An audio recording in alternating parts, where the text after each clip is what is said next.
We're back again. Having painted the roof, I've used some dry brush so you can see how there's a rough texture to the roof. This is going to give us a feeling of sunlight striking the roof. The fans on top extended, and now we're going to do apply some of the details, make this barn look a little more like a barn by applying darker versions of this gray into the windows, finishing some of the details in the grain storage, in the silos. Gradually, we're going to add darks into this medium strength gray to liven it up. At this stage, we can see, I would say, 3/4 of this big shape, and it has the qualities that we look for in a shape. It has an oblique direction to it. It has interlocking edges. The size of the shape is large and occupies a good amount of the painting. All things that go into making an interesting shape. This truck, while it is standing out a little bit right now, I'll be making more of an effort to integrate it into the overall shape, so that on first glance they will tend to merge and give a feeling like they're almost an extension of one shape. Staying with the same palette, I might be introducing a little bit of neutral tint into the brush, but for the most part I'm using darker versions of the same two colors that were used before. And this part is generally more methodical than the first stage, where we're using a lot of wet on wet washes, working on dry paper now, and in small areas with small brushes to bring out depth in the shadows.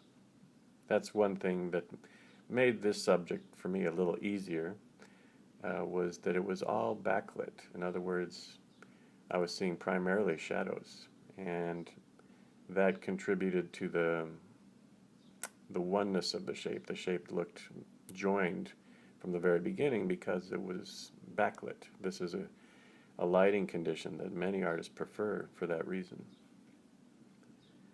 Also, it says early morning light. When you see such a scene, you know that the light is low and that the day is either starting or ending, and it makes the overall scene a little easier to place and put on the paper.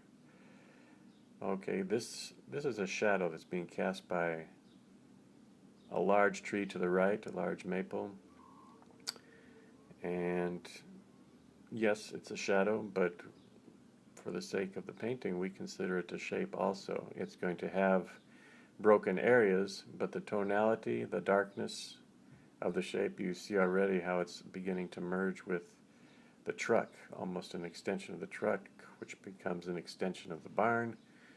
It's cut in half by a little path of light that sneaks between the barn and the truck, illuminates the figures.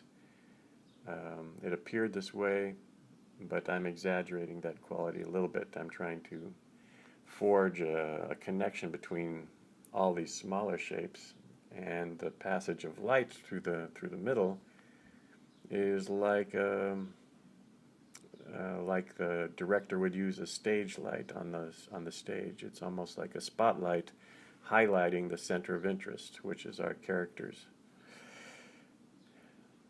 So I'm building up the tones in the tree. The tree is flush to the side of the painting, which is going to kind of be like a bookend. It's going to hold the painting together from the right side.